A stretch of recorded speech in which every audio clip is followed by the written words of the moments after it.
علماء کتنے سخی ہیں، کس پیارے انداز میں داد دے رہے ہیں، دعویٰ کر رہے ہیں۔ کوئی شخص اگر بولنے والا کسی علاقے میں چلا جائے تو سننے والے سٹیج پہ مولویوں کی انگوٹھیاں لٹک جاتی ہیں اور وہ کہتے ہیں کہ یہ کیا کر رہا ہے، لیکن ادھر ادھر سے واہ واہ اور ماشاءاللہ کی صداؤں سے میرا دل بڑا ہو رہا ہے اور مجھے لگ رہا ہے میسی والے تنگ نظر بھی نہیں ہیں، تنگ دل بھی نہیں ہے۔ یہاں اعلیٰ حضرت کا فیضان حضور غزالی الزمان کی صورت میں آج بھی ٹھاٹھے مار رہا ہے ماشاءاللہ۔ اللہ پاک سب کو سلامتی اور عزت و وقار میں مزید برکت عطا فرمائے۔ اعلیٰ حضرت نے صبح سویرے آپ پیش ہوتے ہیں الدولۃ المکیہ، فرمایا پڑھ کر سنو۔ ایک عالم کھڑا ہو گیا، پہلے تصور کر لیں بڑے بڑے علماء فقہاء محدثین و مدرسین شیوخ الحدیث شیوخ التفسیر وہاں پہ برجمان ہیں اور اعلیٰ حضرت کی کتاب پڑھی جا رہی ہے۔ اعلیٰ حضرت امام اہل سنت کی کتاب جب پڑھی گئی، آیات بڑی توجہ دینا، اعلیٰ حضرت کا انداز آیت کریمہ نقل کرتے ہیں، مفسرین کی آراء کا حوالہ پیش کرتے ہیں، پھر اپنی بات پر استدلال کرتے ہیں، استنباط کرتے ہیں اور پھر اپنے موقع پر جب دلیل قائم کرتے ہیں، تقریر پوری کرتے ہیں تو وہاں پر بیٹھے ہوئے علماء انگشت بندندار رہ جاتے ہیں، حیرت میں پڑ گئے کہ یہ عالم ہے یا کوئی مافوق الفطرت طاقت کا مالک ہے، یہ کہاں سے آیا ہے۔ اعلیٰ حضرت کی الدولۃ المکیہ جب مکمل پڑھی گئی تو سنو، شریف مکہ اپنی کرسی پہ کھڑا ہو گیا اور کہا کہ اعتراض کرنے والے، رب دے رہا ہے تم منع کر رہے ہو، اللہ یعطی وہؤلاء یمنعون، رب دینے والا ہے، تم کون ہوتے ہو روکنے والے۔ امام اہل سنت نے الدولۃ المکیہ لکھی، مفتی اعظم مکہ اپنی مسند پہ کھڑے ہو گئے، کہا لوگو تم کہتے تھے ہندوستان سے کوئی مولوی آیا ہے، میں کہتا ہوں یہ عرب و عجم کا امام آیا ہے، یہ عرب و عجم کا امام آیا ہے۔ یہ اعلیٰ حضرت ہے کہ اگر مکہ پاک میں عرب و عجم کے علماء جمع ہوں تو جس کا قد سب سے بلند نظر آتا ہے دنیا اسے امام احمد رضا خان کہتی ہے۔ یہ اعلیٰ حضرت ہیں، یہ آپ کی شخصیت ہے۔ اب وہاں پہ ان کو پتہ تو چل گیا کہ یار یہ تو بڑا شخص ہے، اور آپ سے قبل جمال الدین ابن عبداللہ ایک بہت بڑا فقیہ مکہ گزرا تھا۔ مسئلہ ان کو پیش آیا تھا کہ پہلے سونے اور چاندی کی اشرفیاں ہوتی تھیں اور سونے کا یعنی جتنا سونا ہوتا تھا اس کے برابر مال دے دیا جاتا، جتنے کی مالیت کی چاندی ہوتی تھی۔ اب نوٹ بنا دیا گیا، نوٹ کی شرعی حیثیت کیا ہے؟ کاغذ کا ایک ٹکڑا ہے، 100 کے سودے کے بدلے بھی وہی دو، 500 کے سودے کے بدلے بھی وہی دو، 1000 کے ایک کاغذ کا ٹکڑا کیا 1000 کے بدلے دیا جا سکتا ہے؟ نوٹ کی شرعی حیثیت عرب کے اندر یہ مسئلہ ان کو پہنچا اور یہی مسئلہ لکھنؤ میں بھی گیا، کیونکہ وہاں پر دارالندوہ اور جو ہے دیوبند یہ بڑے بڑے ادارے تھے جن کا نام تھا کہ وہاں بڑے علماء بیٹھا کرتے ہیں، وہاں پہ بھی یہ مسئلہ پہنچا۔ سب کی زبانیں خاموش تھی، سب کے قلم کی سیاہی خشک ہو چکی تھی، اس مسئلے کا حل نہیں ہو پا رہا تھا۔ جب اعلیٰ حضرت نے وہاں پر الدولۃ المکیہ پیش کی اور علماء آپ کے پاس بیٹھے، بڑے بڑے ممالک کے جید علماء نے آپ کے پاس کہا حضور ایک حدیث ہمیں پڑھا دیں تاکہ آپ کے شاگردوں میں ہمارا نام بھی شامل ہو جائے اور ہمیں بھی سند حدیث مل جائے، آپ کی شاگردی میں آ جائے۔ تو اعلیٰ حضرت سے انہوں نے کہا کہ ایک مسئلہ پھنسا ہوا ہے، اور جمال الدین ابن عبداللہ نے یہ کہہ کر مسئلہ کتابوں میں رکھ دیا کہ علم علماء کے سینوں میں امانت ہے، کوئی آئے گا اور اس نقطے کو وہ کھول کے لوگوں کے سامنے بیان کرے گا۔ آپ نے فرمایا مسئلہ کیا ہے؟ انہوں نے کہا مسئلہ یہ ہے، فرمایا کل لکھا ہوا فتویٰ کتاب کی صورت میں مل جائے گا۔ اعلیٰ حضرت نے طفل الفقیہ الفاہم نوٹ کی شرعی حیثیت عربی زبان میں کتاب لکھی اور صبح کتاب لکھ کر کے مسئلہ حل کر دیا، اور علامہ شامی کے حوالے سے کہ ایک کاغذ کے ٹکڑے کو 1000 کے بدلے بیچا جا سکتا ہے، فقہ کے جزی قائم کرتے ہوئے دلالت قائم کی کہ نوٹ شرعی حیثیت جائز ہے، چاہے 500 چاہے 1000 چاہے 100 کے بدلے یہ دیا جائے۔ تو جب یہ مسئلہ وہاں پہ پیش آیا تو بڑے بڑے فقہاء کہہ چکے ہمیں تو احمد رضا کی صورت میں ثانی امام اعظم نظر آ رہے ہیں۔ یہ امام اہل سنت ہے، اللہ پاک نے کیا وقار عطا فرمایا ہے۔ ہوں میں حسام الحرمین والے پاسے تے المحند والے پاسے ونجا تو ادھا گھنٹہ گیا میں وہ ونجنا ہی نہ چاہتا جو میں جڑیاں کرن والی گلاں نا وہ ساری گلاں راہ وچ سن میرے بھائیو اعلی حضرت امام اہل سنت نے جو لکھا ہے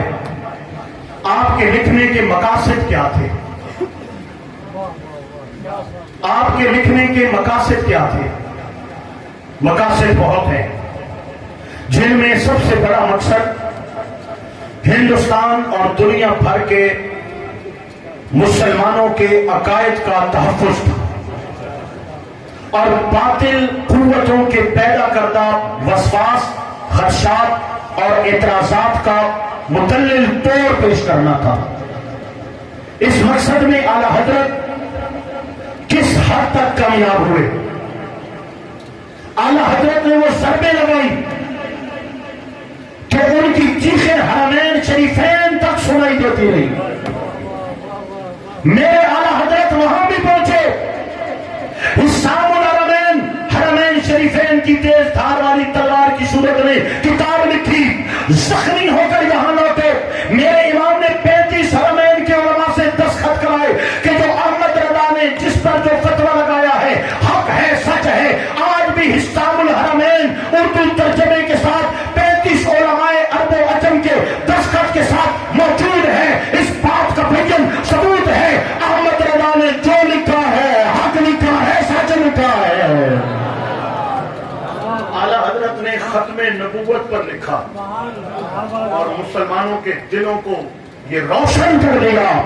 کہ قیامت آ سکتی ہے میرے آقا کے بعد کوئی نیا نبی آ سکتا اور مرزا قادیانی کے چالوں کو تار تار کر دیا آج اگر کسی بچے کے سینے میں مرزا قادیان کے لیے انتہا درجے کی نفرت ہے یہ بھی فکر امام احمد رضا خان کا فیضان نظر آ رہا ہے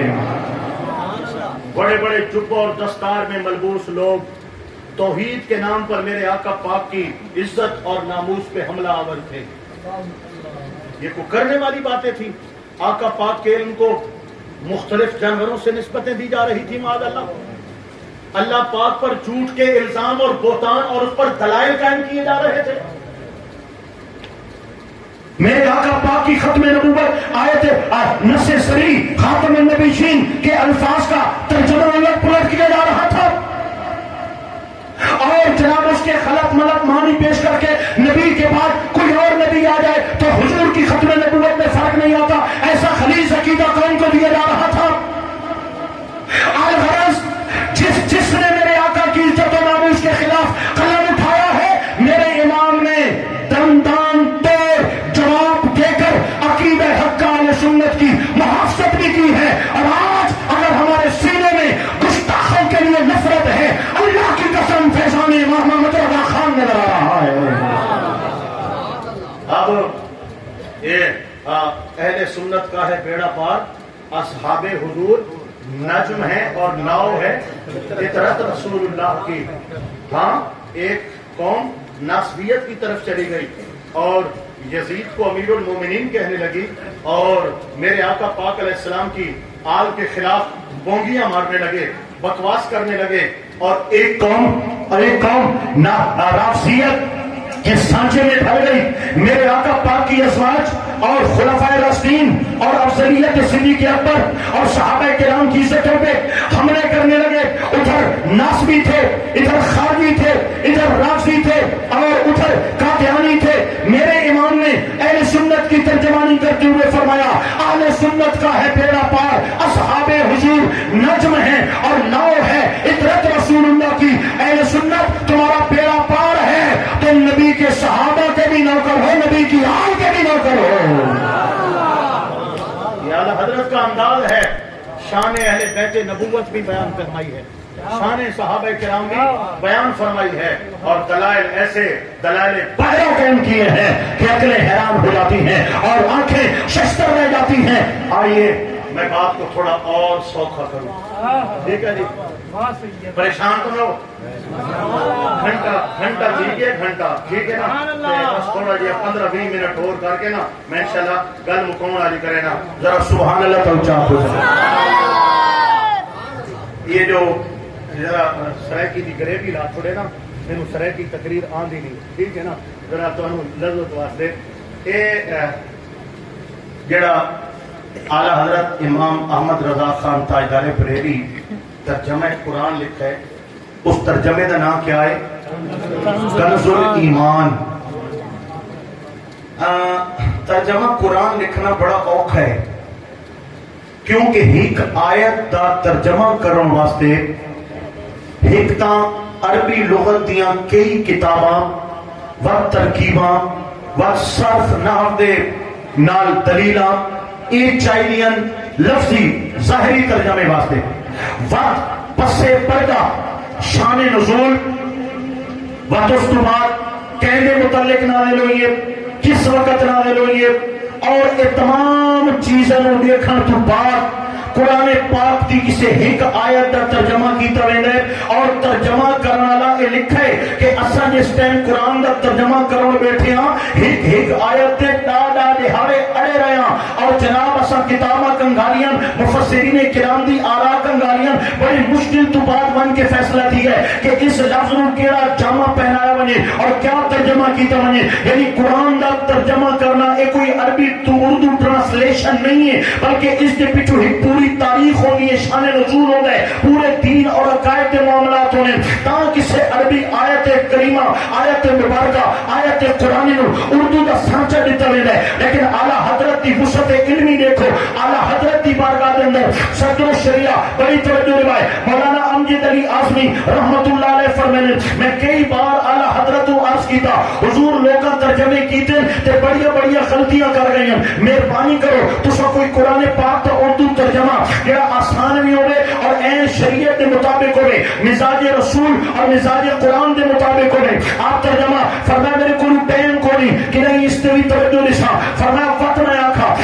آکھا یعنی میں بار آکھا اعلیٰ حضرت فرمایا نہ میں نے نیند ٹائم مل دے نہ میں نے راتی ٹائم مل دے انہیں کرو یہ میں ظہر تو بعد ذرا روٹی کھا کے کیلولا کرے نا 8 گھنٹہ میں لیٹنا ہو دے نا بس تسا میرے کو آئے گئے کرے تسا ایتا پڑھ دے ویسے میں ترجمہ پڑھے دے ویسا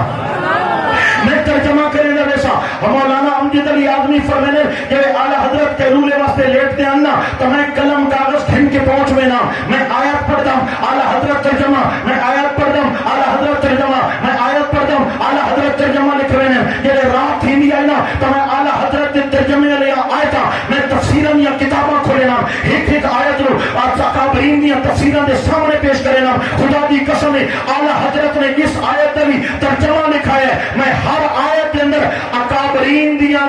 تفاسیر دا میں رنگ نظر آئے ہیں لیکن ایمیں لگتا ہے کہ جس طرح اکابرین نے جو تفسیر لکھی ہے ہر تفسیر کے الفاظ اعلیٰ حضرت کے سامنے اور تفاسیر میں کنگال کے امام اہل سنت نے ترجمہ لکھا ہے اے ترجمہ قرآن کنزل ایمان ہے اساتھیاں قوم اگر بچی نو جہیز دے ہونا ہے تاں بھی ترجمہ کنزل ایمان دو ہر کہنا ترجمہ نہ خرید دیتا کرو اساتھیاں اگر مسجد جو رکھا ہونا ہے تاں بھی کنزل ایمان رکھاؤ لوگ آتے ہیں جناب قرآن کا حق ہے نا اور قرآن کا حق ہے لیکن ترجمہ کرنے والا حق نہیں کہ تھیں ایمان والا بیٹھا ہے کہ تھیں بے ایمان بیٹھا ہے لیکن قرآن کیا غلطی ہو سکتی ہے میں آخر ہو سکتی ہے او کہ میں آؤ میں ایک یا دو مثالاں دے سا وقت میں گل اگے بٹھے سا اور گل اختتام والے پاسے کھڑے سا سجے کھبے اگے پیچھے چھوٹے بڑے ذرا آنکھوں میں سبحان اللہ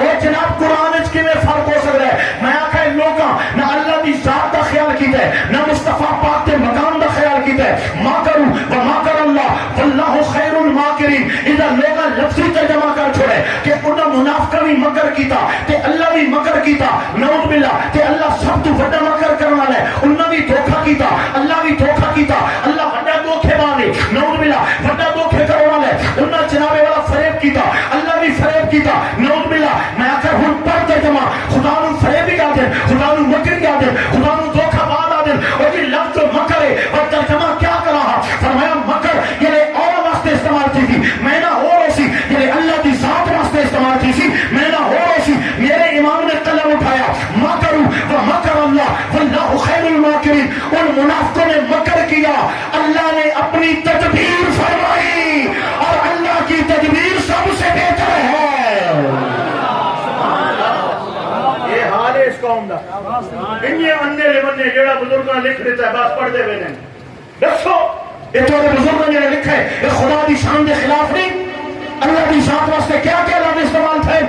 یہ تو ہے اللہ دی ذات. آؤ آقا پاک علیہ الصلوۃ والسلام انا فتحنا لك فتحا مبینا لیغفر لك اللہ ما تقدم من ذنبك وما تاخر. اے محبوب اسا تو فتح مبین عطا فرمائیے. اب انہاں دا ترجمہ نہیں انہاں دا تاکہ اللہ تواڈے اگلے پچھلے گناہ معاف کر چھوڑے. نعوذ باللہ کو سمجھیں دے پیو مٹی دیاں کرنا سبحان اللہ کیوں نہ بولیں دے تاکہ اللہ تواڈے اگلے پچھلے گناہ معاف کرے. یعنی نبی کریم نو اللہ مخاطب ہے اور حضور سے کہہ رہا ہے کہ اے پیارے نبی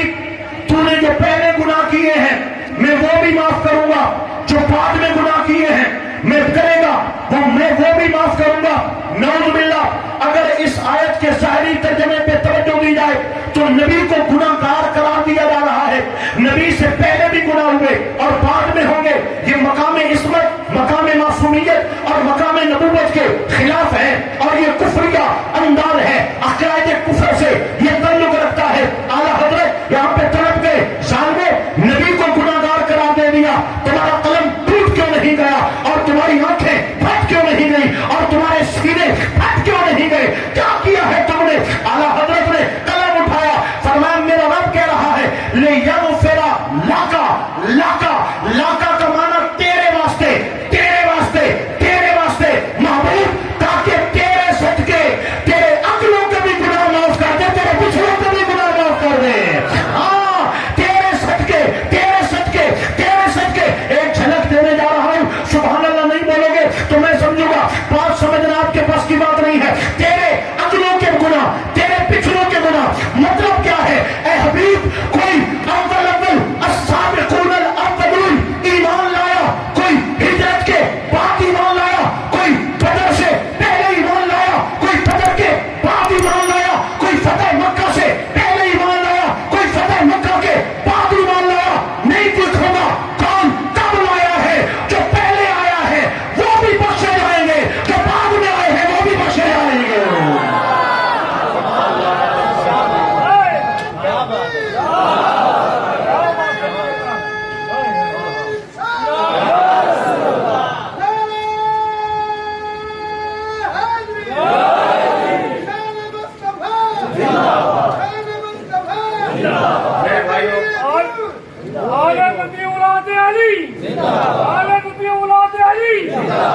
اللہ اکبر و کبیرہ. ایک شخصیت کے جب مختلف اس میں کمال ہوتے ہیں تو بعض اوقات ایک کمال غلبہ پا جاتا ہے. سمجھ آ رہی ہے؟ ایک شخص عالم بھی ہے,